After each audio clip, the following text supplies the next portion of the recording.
Looks like your credits went through just fine. Fantastic. Now, where was I? Right. You were asking about the mercs, Nox Solaris. Well, friend, you have come to the right man. Been their humble street pharmacist since just after they got together. Some of my best clients, by the way. But more importantly for you, they're the best there is at what they do. I mean, what a group! Leader's a bona fide Atlantean voyager. That's right, Atlantean. Then there's the spooky techno-wizard cyborg genius. Finally, a mystic smithy giant. 12 feet tall if he's an inch. Not to mention the mountain of a spirit bear he calls brother. Now, I can get word to him if you're looking to hire Mister. No problem there. Just let old Blitz give you 2 tiny tips for your health. First, don't get on their bad side. Make sure you have payment ready to go, and don't try to pull any bullshit, or you're worse than dead. And second, don't piss off that fucking bear.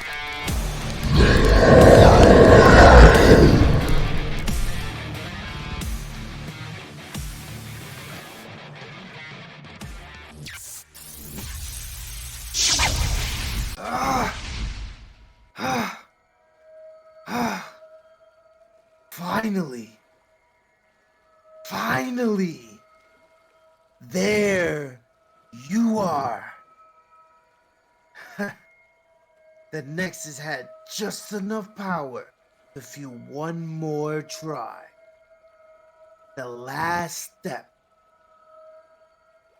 The Megaverse knows my Atlantean people as heroes, but a shadow of chaos has taken root in me. They try to bind it. They try to bury it. But when I finally called out to it, to you, from across the void, you answered, I am ready. Welcome, traveler, to the Black Shore.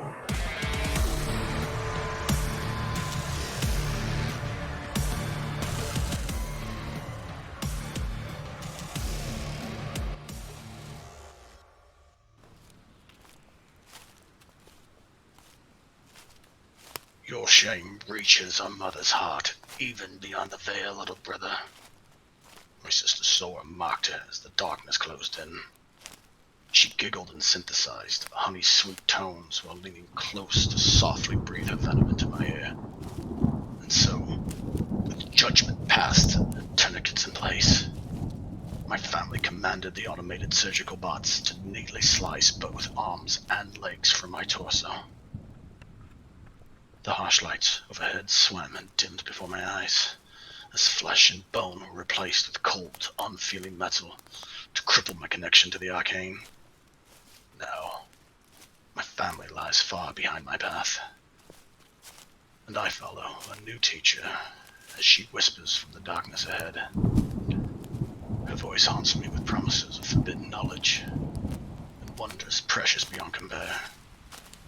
Each step brings me closer to my prize, closer to my revenge, closer to her.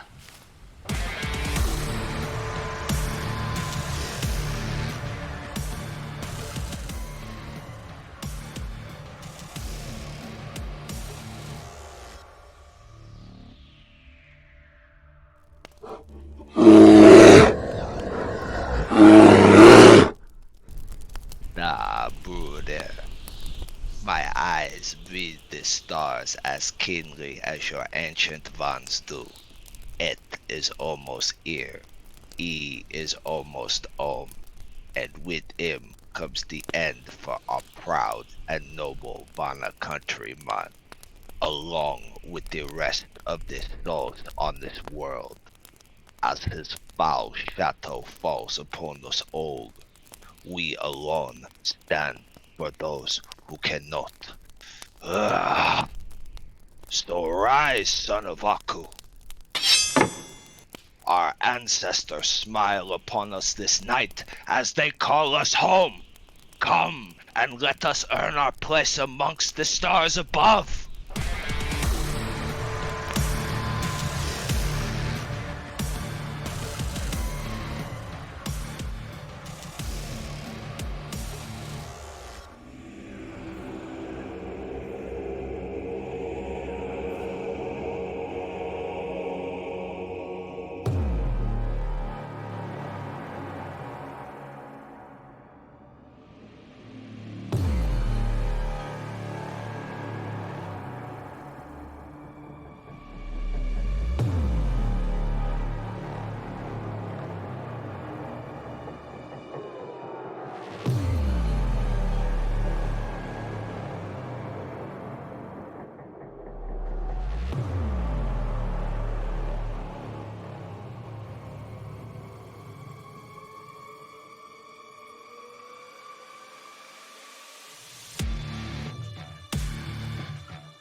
All right, guys, we are back for the next session of Prism of KeterFall.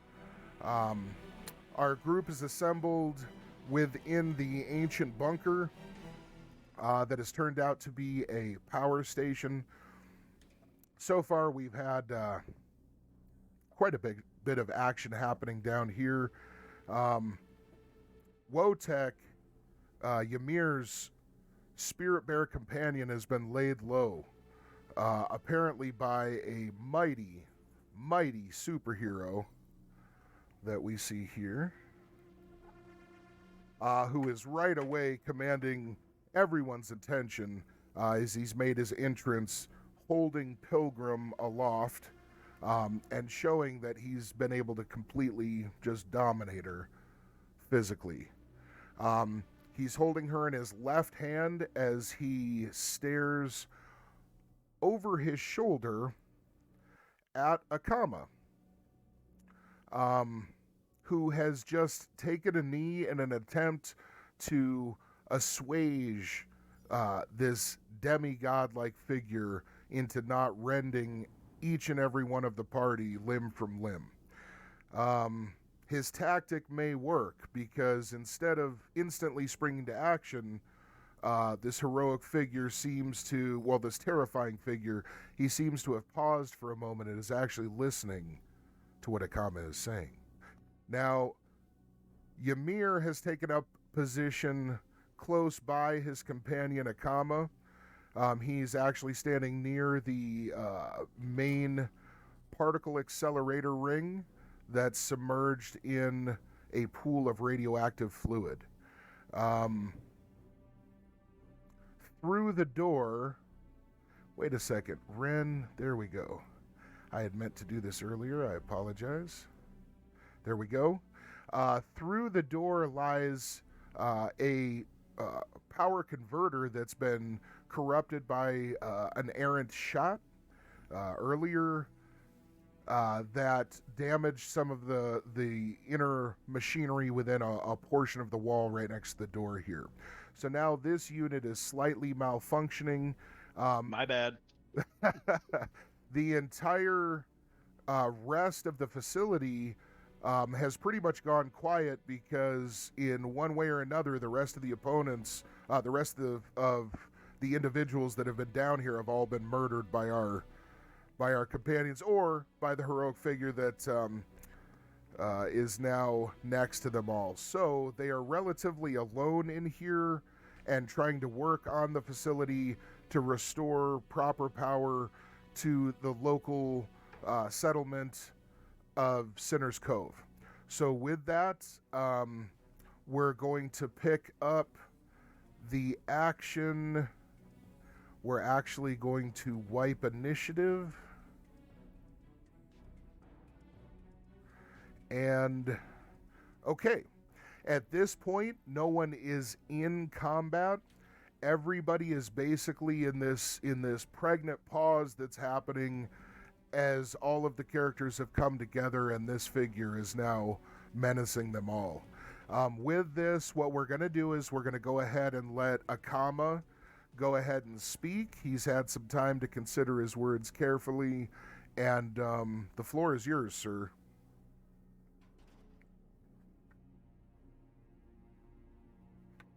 All right. So I take a knee and I bow my head and I say, "Greetings, Superior One. I apologize for the situation that recently occurred. We were sent here on a quest to fix an issue with the power. The creature you were He fighting." interrupts you and very softly whispers, "By who?" The mayor of this town. Okay, at this, you see one of the flaring red orbs of his eye become slightly larger as the eyebrow above it raises towards the ceiling. Seem to have piqued his interest.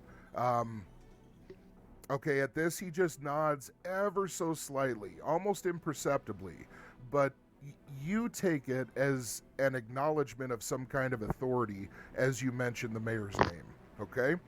Okay, so can we get an understanding that he's understanding us, or he's just listening to us speak, but is he actually comprehending like our language and everything? Do we read that from that? You get the impression that he absolutely does. Okay.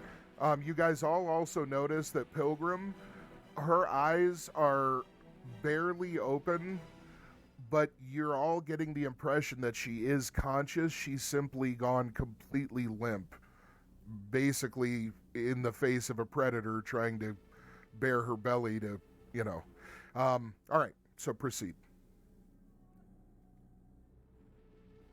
The creature you were fighting attacked us while we were trying to assist this village before any further disaster arises. Okay, and at this, he's silent, and he seems to ponder this for a brief moment, and then he says, "Go on." If you would let us finish this quest, we would be on our way. He also damaged this thing over here. No, Jen say that.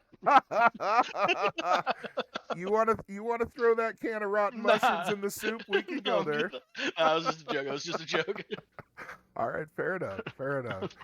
All right, so at this, he actually looks up and over at you, Ymir, and he just seems to be looking at you kind of quizzically. Do you wanna? You're looking at him, and you can see him through the security glass of the little security area that he's behind here. Do you do anything at all? Well,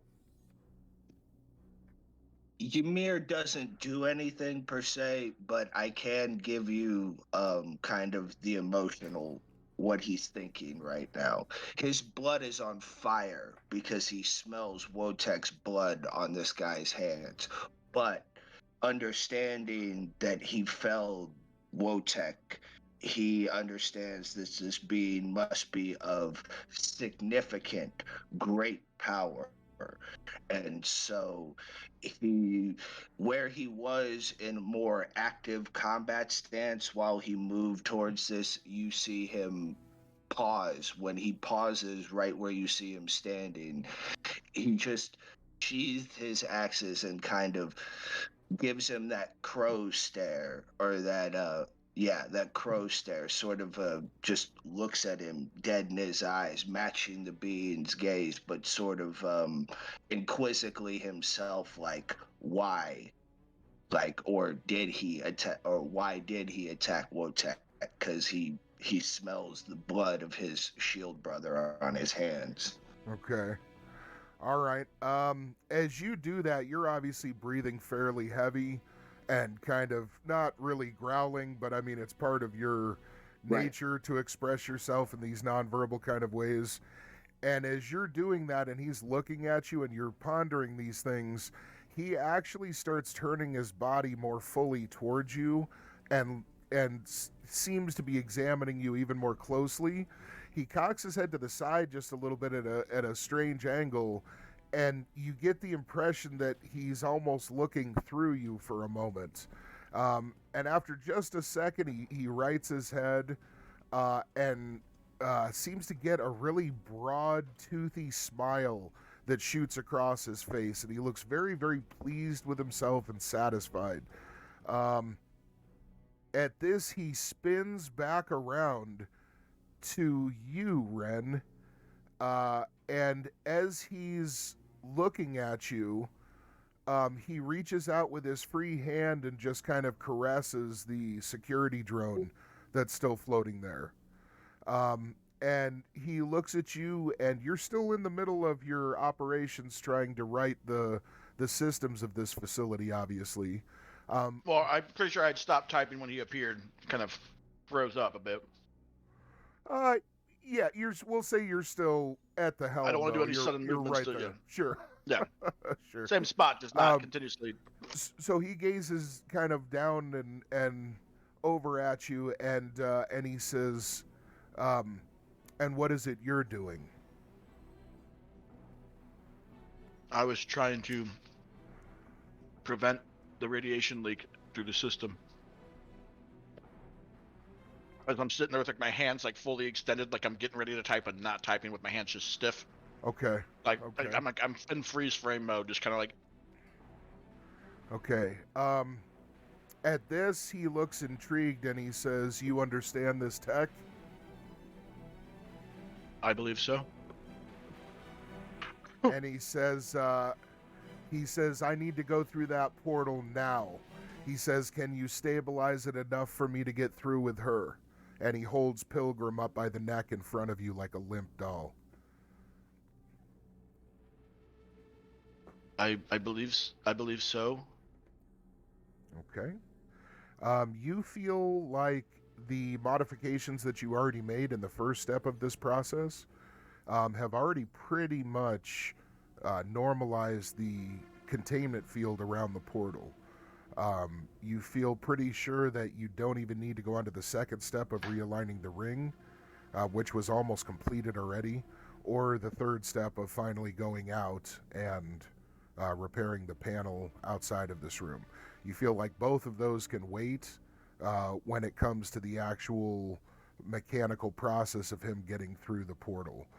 So at this point, you feel pretty sure that he could, if he was able to access it before somehow, he should be able to do it now. Just letting you know that. Okay, so I feel like it's safe. I'm sorry. I feel like it's safe enough for him to be able to access the portal, you're saying? Yes, you feel like you've already done enough repairs for him to do what he's wanting to do. Now, you don't have to tell him that. I'm just letting, I want you to understand that's what you're... Well, I feel like that's kind of what he wants, and we're kind of at the whim of what he wants.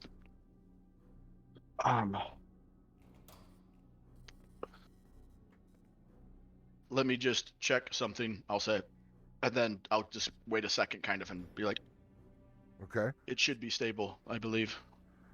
Okay, you do some different kind of monotonous little tasks to make it seem like you're accessing information very quickly, but you go ahead and what exactly do you want to tell him when you're finished?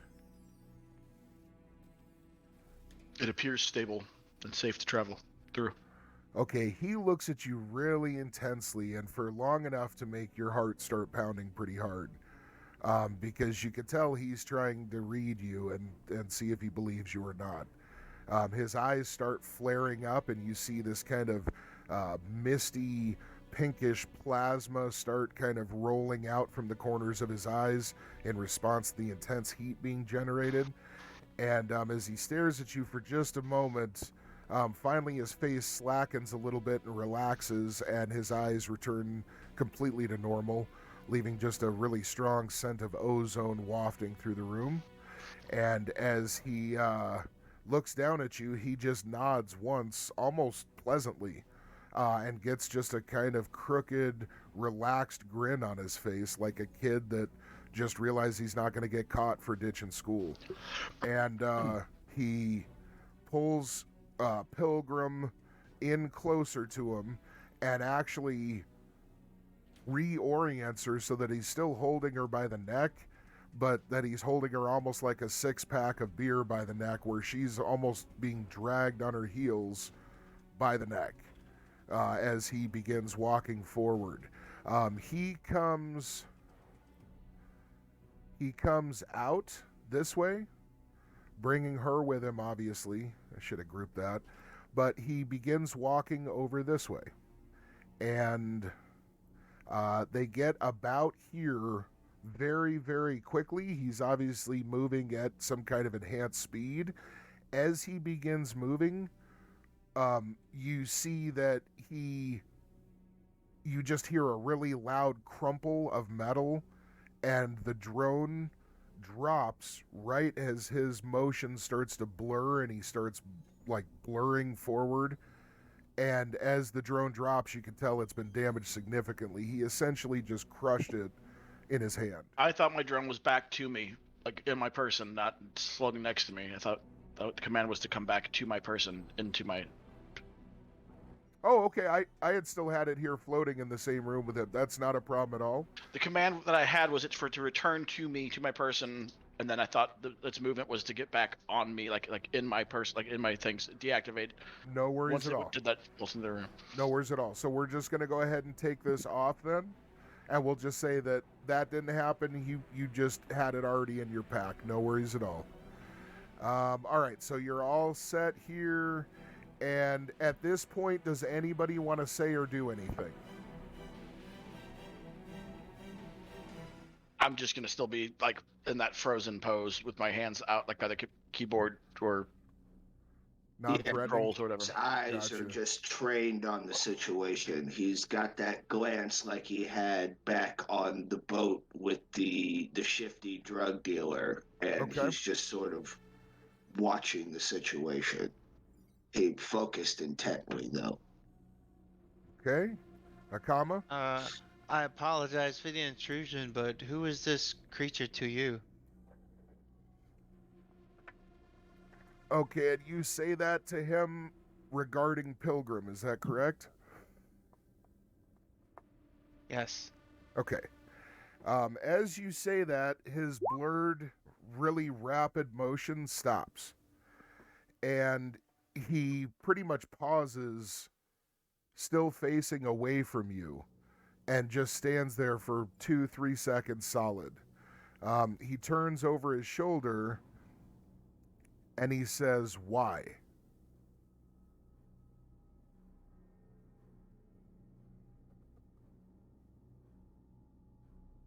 It's just trying to get some information.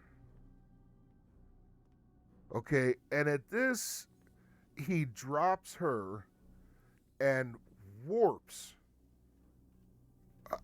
much faster than you're capable of acknowledging, right in front of you. In fact, so fast that a huge wind follows him, throwing your clothes back behind you in the huge gale that's generated instantly.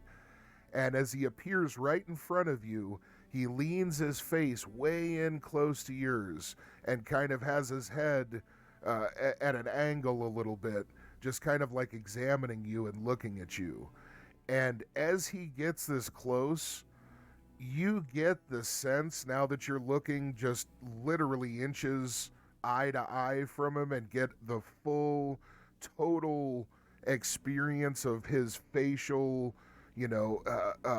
gestures and all of his little twitches and signs that people give off as a just kind of like a secondary acknowledgement of where you're really at. This guy looks like a fucking maniac. He absolutely looks like he is not in his right mind at all. At this distance, you're able to see that his eyes are twitching all over the room, but it's happening so fast that you can't really even see it from several feet away. But at this distance, it almost looks like he's trying to read shit all around him in 360 degrees at superhuman speeds. He also seems to be vibrating and shaking fast and minusculely enough to where it's really hard to see at distance, but this close, he almost looks like he's having some kind of seizure. So as he's right in next to you, he's making all these wild gyrations and looking completely disheveled, and you see that as he's standing there next to you, it's getting worse and worse. Is there anything you want to say or do? I apologize for the late introductions, but my name is Akama. Okay, and at this, you see him start biting and kind of nibbling at his lower lip, almost like a kid would do when they're trying to figure out what to do to not get in trouble. That's the strong impression that you get. And his eyes narrow and close a little bit, almost in an unsure and unfamiliar kind of pattern for an adult, especially for somebody this powerful. And he looks genuinely scared for a few seconds, and then you hear Pilgrim's voice, just barely a whisper, and you look over and you see that she's got one clawed hand raised up just slightly, and she seems to be looking over at you, although she's still collapsed on the floor. And she whispers over in your direction, Akama, to you and him. She whispers, "I'm ready." And at this, he seems genuinely confused, and he takes a couple of steps back from you. He looks around, kind of bewildered, and completely ignoring his interaction with you just a moment ago. He looks over at you, Ymir, and he seems to look really mournful and sorrowful and guilty. And again, the impression that you get from him is very childlike. And in this, he looks at you, and his mouth actually drops open in a wide circle. And he holds his hands up in front of him, and he sees all the blood across his hands and his body from his atrocious actions of the last few minutes. And at this, he actually makes a loud, audible weep, again, much like a child would after realizing they've done something terrible. And he looks up at you with these signs of guilt and remorse. And he actually says very, very shallowly in a shaky voice, he says, "I'm so sorry about your bear." And with this, he turns and he steps into the pool of coolant, and as he submerges himself by dipping down into it, he comes back out the other side across the pool, and the coolant has now sizzled and boiled and flash frozen off the particles of gore and blood that had accumulated on him from basically just savaging Wotek. And as he steps back out the other side, he's shaky. He actually at one point looks like he may fall over to the side, but he rights himself. And at this point, he steps back over next to Pilgrim, and he reaches down and grabs her by that hand that she had lifted up and was pointing when she spoke. And he grabs her by that wrist, and he just gently now starts walking into the next room that harbors the portal. Now, at this point, is anybody wanting to do anything? When you said that he was like looking around, like questioning if he's doing the right, like, do we get the impression, or do I get the impression that like he's not sure of what he's doing and he's looking to do something good, but he keeps doing bad things, kind of like he's not sure what he's doing, or is he trying to get away with doing something bad? The impression that you guys are getting is that one moment he's basically oscillating between a complete psychopathic murderer and a small guilt-ridden child. The And guilt-ridden you're not child is sure what aware of else, his. But the guilt-ridden child seems to be aware of the wrongdoings the other personality has been doing. Correct. Okay.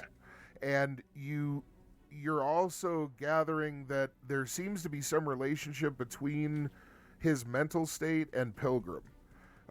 In fact, when he's in close proximity to her, you're not really seeing much of the insane, shaking and uncontrolled behavior. I would say I kind of gathered that from when she was trying to almost lullaby him outside when we first came down here. Okay, so anyway, is there anything anyone would like to do? Ymir is just confused at this interaction because he's not used to such shifts in emotion. Usually, a dominating warrior, like he noticed not 30 seconds ago, would remain in that, and then to have almost a weeping martyr the next minute look him in the face, and he doesn't understand what he says, or maybe he does just by the emotions he's letting off, but he's very confused and still, his blood's still hot. He's just more stunned and confused than anything because of the dynamic shifts in not only personality, but personality and sort of aura. You know what I mean? Okay.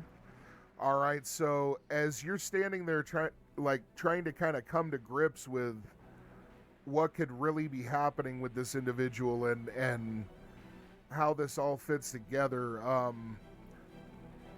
let's see here.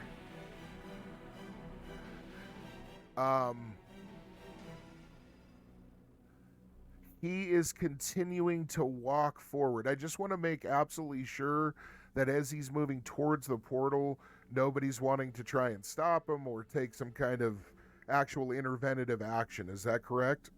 Let him go. I mean, Ymir's probably more worried about Wotek and the task at hand than stopping this dude that he clearly can't fight. So, okay. All right, and Ren's a little frozen in fear. Also, possibly noticing her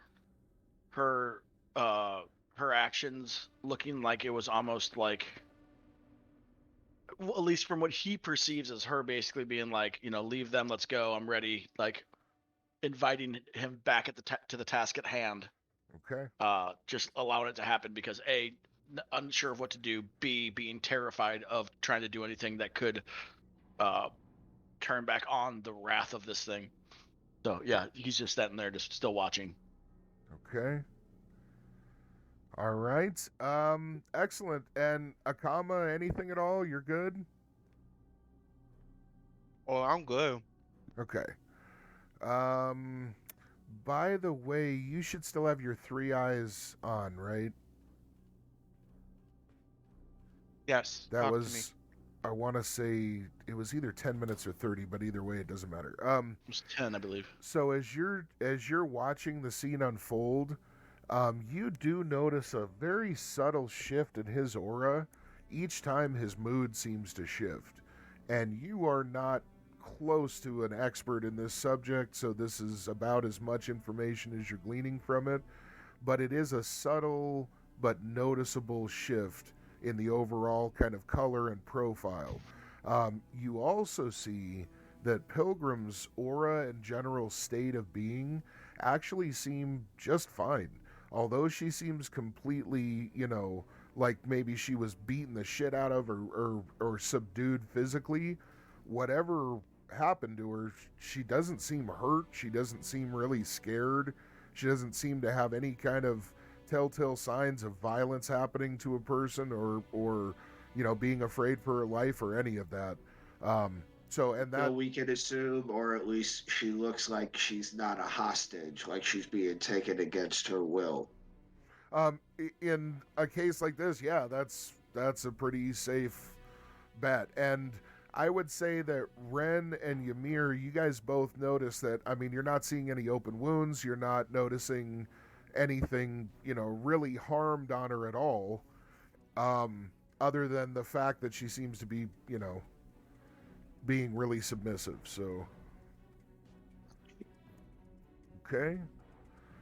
You guys do all see as well that aura that she had before, that seemed to flare and swell with energy, you're not even seeing it enough to be able to tell that it's on. So either it's gone or it's so low right now that it's just imperceptible. As they walk forward towards the shimmering plane of light, which is the portal,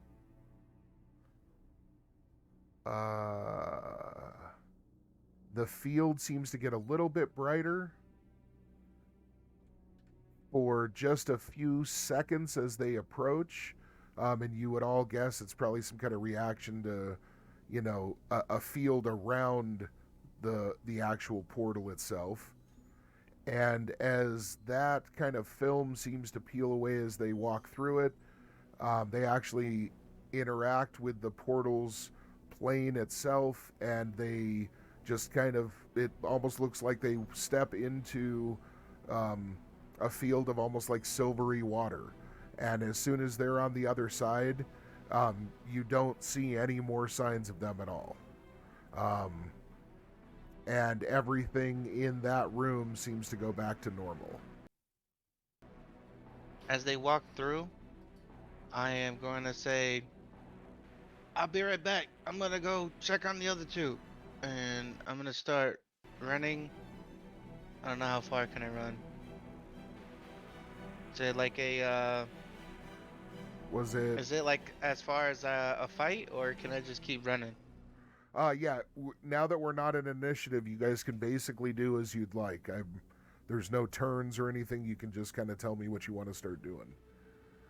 Okay, as soon as you stay right there for 1 second, as soon as you get there, you see that Harmony, fat ass, was actually right on the other side of this door, getting ready to come through. And as she sees you running up, she kind of stops real briefly. She's got her spear in her hand, just kind of out in a defensive posture. But as she sees you, she kind of, puts it back at her side and just nods quickly, and asks where Pilgrim is. Oh, hey, that crazy super duper looking dude took her and went through the portal. Are you okay?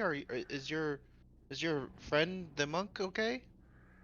All right. She nods and she says, we're fine. We have ways of avoiding his wrath. She says, I need to check on Pilgrim and make sure that he doesn't lose his mind again and try and kill her. She says, where is the portal? It's this big glowing thing in the same room as us. All right, she steps through into the room, sees the portal. She gives you, Ymir, she gives you a short, curt nod. Same thing with you, Ren. And she starts hightailing it over towards the portal. What's everybody doing? I'm going to continue, I guess, trying to stabilize things at the controls that I'm at. Okay. Kind of just be focused on that because I'm worried about the radiation levels in here. Okay, you are nearly done with realigning the rings. And you know that it shouldn't have, or the ring, and it shouldn't really have any kind of detrimental effects. Yeah, I know you said that the levels had already started going down from the first step, but I just wanted to... Yeah, you would say that within the next few seconds, you're going to have this next step locked down, and you're actually getting ready to head out and repair the panel as the only other part that's going to be left of this, unless there's something you want to stay at the console and do. But for the most part, you're almost like starting to get up out of your chair because you're just about done. And as she heads over, Ymir, are you doing anything? would like to pull out the universal translator or use the universal translator. Well, no, we've established she speaks one of my Yes. languages, correct? Yes, Yeah, correct. if I remember right. Okay, Gigantes. Ymir approaches her after the slight bow. He's still kind of decompressing from everything that went down, but he musters up enough that he gives her a respectful warrior's bow and begins to speak to her in Russian and asks, "My brother is hurt. Did you see him when you came in or as you approached?" Okay, and over her shoulder, she nods. She points her spear back towards the door that she came in, and she yells out, "He is gravely injured but alive," back towards the entrance. And she turns and begins trying to redouble her efforts to get there as quickly as possible. Well, he asks, "Do you have something that could perhaps heal him or stabilize him so he can heal?" At this, she says, "I will help tend to his wounds as soon as I check on Pilgrim. I need just a moment." And she continues running. Okay. He nods respectfully with her wishes, seeing her motion, but this is acceptable to him, so he's completely comfortable, and he sort of relaxes his stance a little bit, knowing that his brother is going to get help that strengthens his spirit and kind of soothes that the bloodlust just ever so slightly. He's cooling down just a little bit. Okay. All right. Nakama, what are you doing? I'm gonna rush to this door Okay. that I'm stopped at. Okay. And where do you want to head? There you go. I'm gonna go and run up to his bear Okay. and do like first responder checks, make sure that there's things okay, and just basically making sure that his friend's okay. Okay, as you get over to the wrenched open vault like door, you notice two halves of this creature severed neatly by fine laser point heat that was able to carve it just like a laser scalpel, essentially into two equal sections and one thin wafer like middle section. The internal guts are all hanging out, but most of them had already been replaced by machinery. And this hellish creature, even in this completely bisected state, several of the scythe-like back protrusions are still scissoring in and out, kind of like spider legs, even in its obvious state of death. So whatever these things are, you would guess that actually trying to beat them with just physical force would be damn near impossible.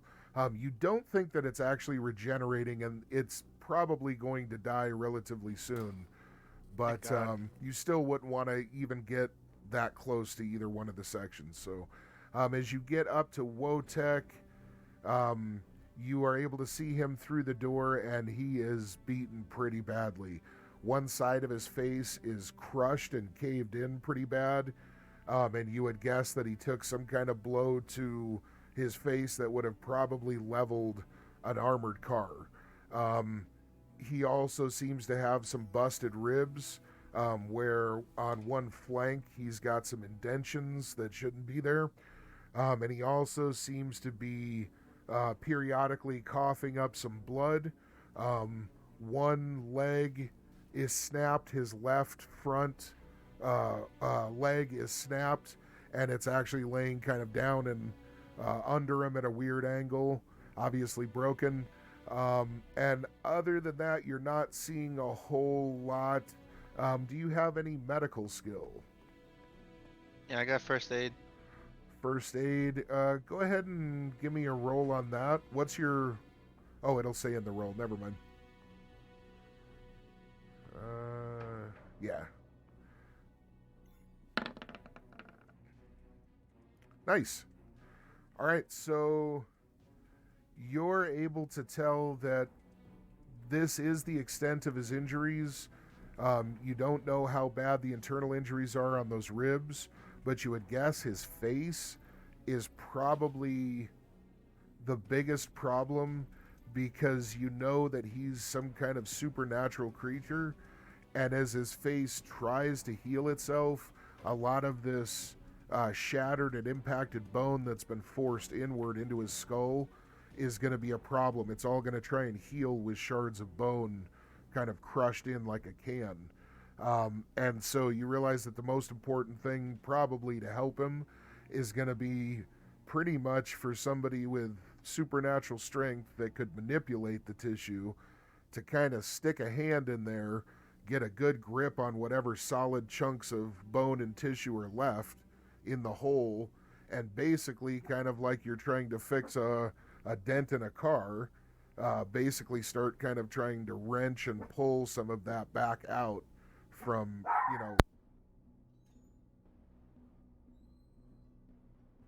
from being kind of impacted and slammed down into the wound.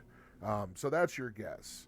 We'll leave that there for just a second. Ren, you complete the second part of your task, and you guys all hear a slight humming, cycle up of vibration as the accelerator ring comes back online, and the pool shifts colors slightly and becomes a bit brighter. The inner ring also begins to glow slightly, and you can see lots of the machinery lining the walls starts getting green lights across the board where they had been red with some alarms moments ago. So it looks like this section is now repaired. Ren, you do notice as you finish that a couple of red warning lights come on in the system that you're plugged into right now, indicating that that panel will need to be fixed quickly, because now that the energy being provided to the transformer in that room has been stabilized, it's putting a lot more load onto that panel's broken components. So you would guess you definitely need to get on that immediately. But then that should be the end of your task as far as stabilizing this facility. I will go do that right away. Okay, you start heading over and make very good time. She's already made it into proximity to the portal. You head over and get there very quickly. What's Ymir doing? As I run past her, I will tell her to be safe. Okay, you shout that to her, and she doesn't give any response, but you can tell she's already starting to enter the portal herself. All right, Ymir, what would you like to be doing? Ymir goes from his position right where he was after talking to Harmony. Seeing that Ren is finishing up his task, he kind of, let's see. So Ren's outside on the other side of the doorway. Okay, as he passed, can you put me on the other side of the hallway? That is where Ren is, correct? That's Yes. the real position? Okay. Correct. As he passes him in the hallway, he kind of looks at him like, do you need me to stand guard while you finish up here? Because he's concerned about it. He's very concerned about Wotek, but he saw a comma go off, and he assumes that he's heading to most likely check on Wotek. But so Ymir is trying to make sure with Ren that he is good before he leaves, just not to leave his party member unguarded. Me knowing Ymir's familiarity with technology, I look at him and say, "Go to Wotek, get me Ymir. Get me a comma." Sorry. Okay, as you say this, you guys hear you hear a sizzling kind of crackling and popping noise that gets just a little louder until it detonates into some kind of It almost sounds like sparks and electricity shower out. You can tell that it's from the portal.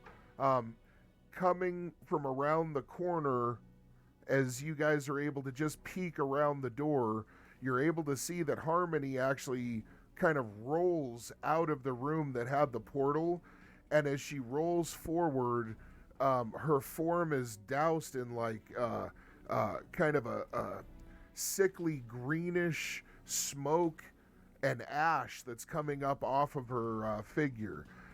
And you hear a sizzling kind of noise coming off of her body itself.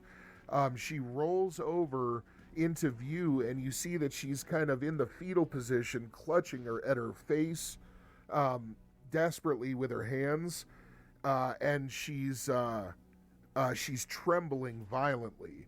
And she just lays there. You don't even see her like taking any action at all. Okay, what is everyone doing? Is this have I already heard Ren? Would Ymir already be moving down the hallway when this happened? Would I see this happen? You do. You're able, like I said, you guys both basically are looking right around the corner of the door. As you hear this kind of pop, you just instinctually just kind of peek.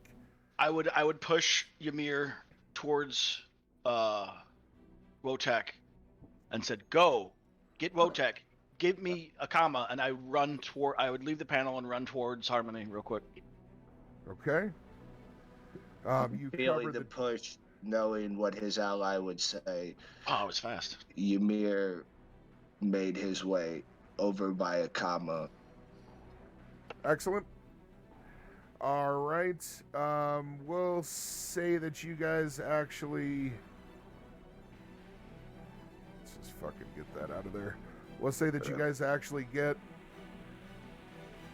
next to Wotek. And...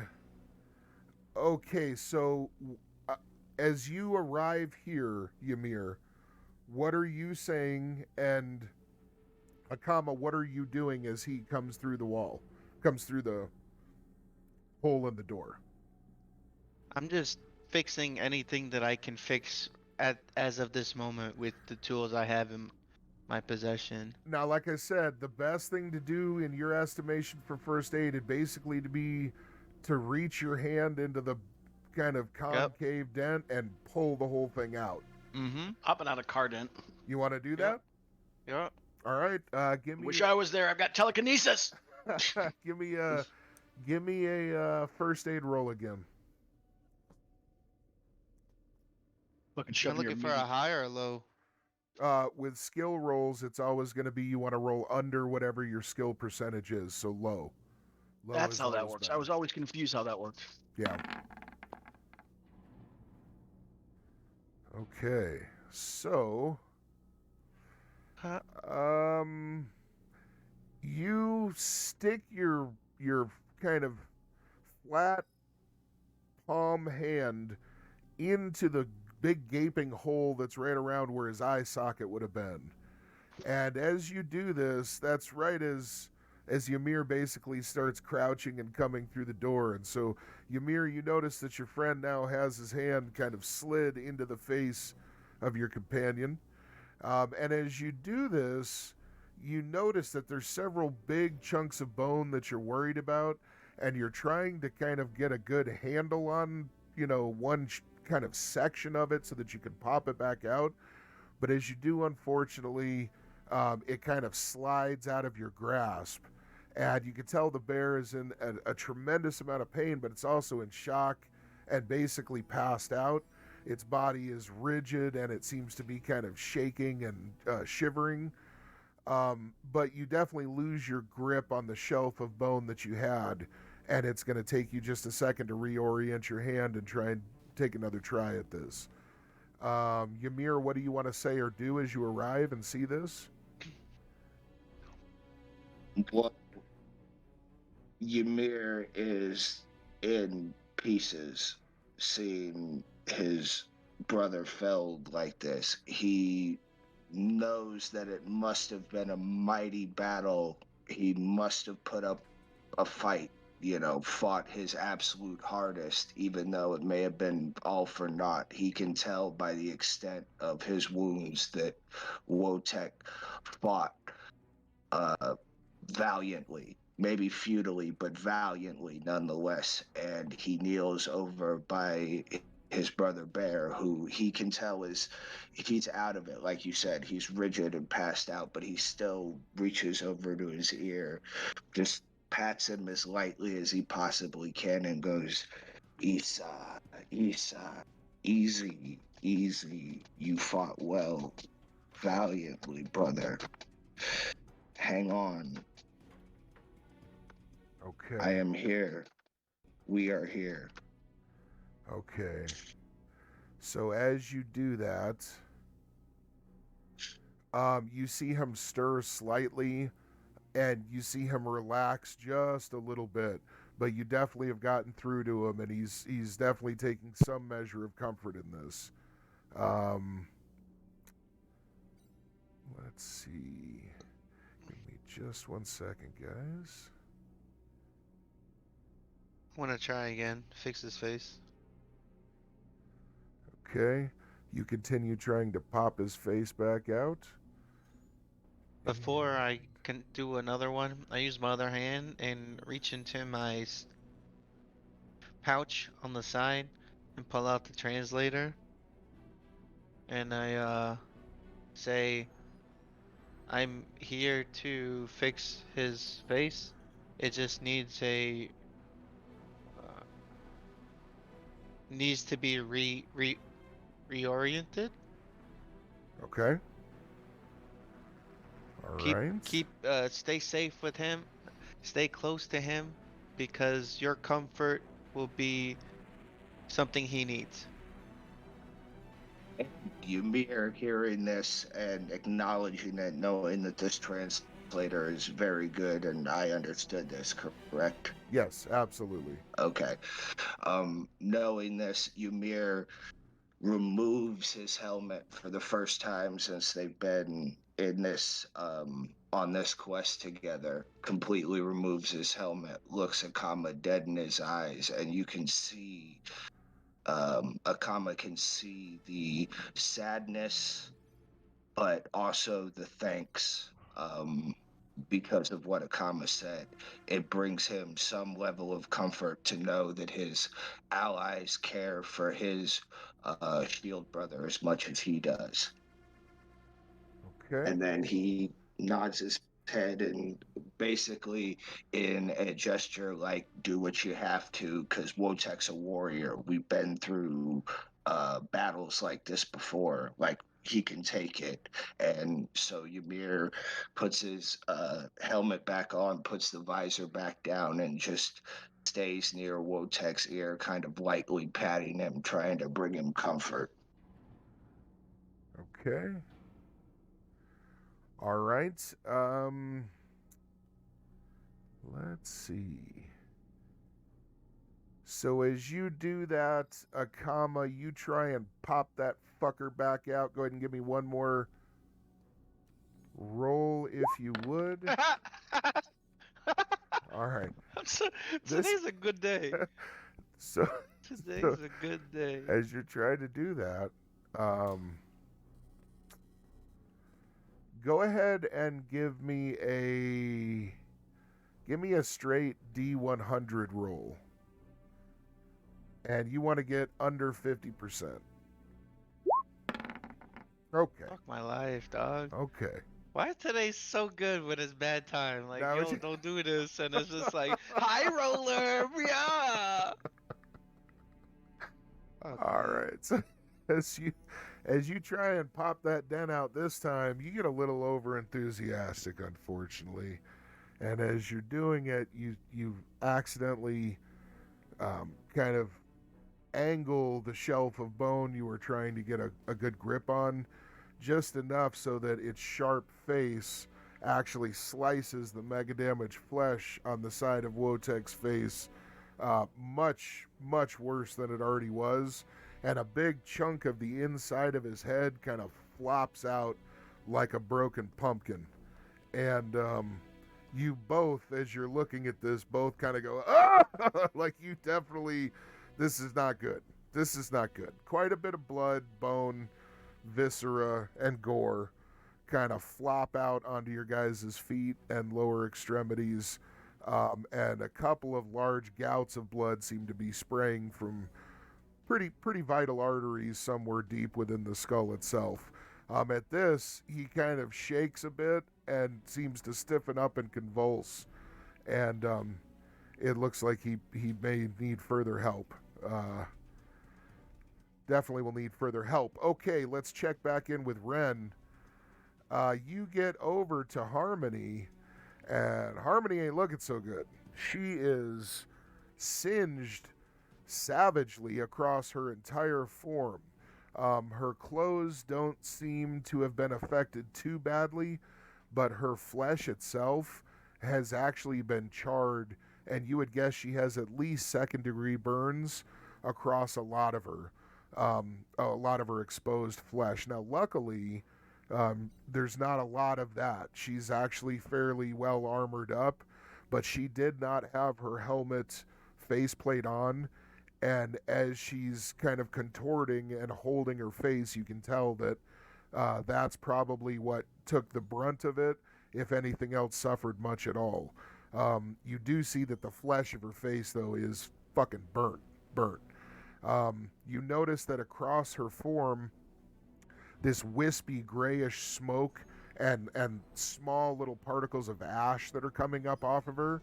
As soon as you get close, all of that spikes your Geiger counter absolutely to the top of its setting. You notice that as you get close to her form overall, she seems to have been exposed to an off-the-charts dose of incredibly damaging radiation as soon as she went through the portal. Okay? She is laying down, curled up in a ball.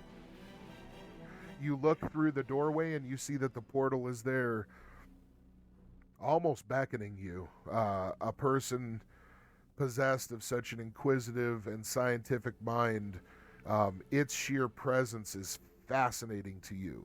Usually with magically produced portals, it's almost like a perfect hole in reality where you can see the other side. Air can even flow between the two. It's very much a complete connection.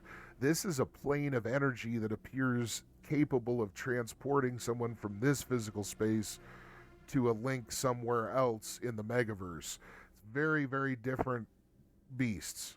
And the purely scientific nature is definitely very, very intriguing to you.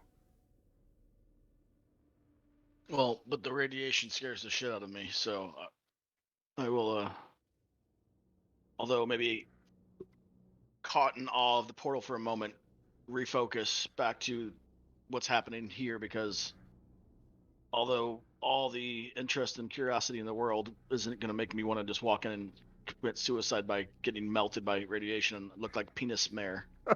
So I will focus back onto Harmony, and can I do like a first aid check on her? Yeah. Any medical skill you I think's can applicable. possibly do. During this time too, I will probably yell out, since I was expecting Kama to come. I will yell his name. Okay, you yell out a comma as you're performing your first aid skill. Go ahead and roll that. I'm trying to do, let's see, first aid. Oh, sorry It's about not that. working. It's not working. Do you need to click on your token? I clicked on first aid and clicked the dice, and nothing's happening. I will take a look at your character sheet here. Dex, you didn't have to click on your guy before you rolled your skill, did you? Oh, well, it's working now, but I clicked on my guy, and then I clicked on it, now it popped up. I think my guy was already clicked. That's only yeah, maybe I had to activate that that way. And no modifier, correct? No.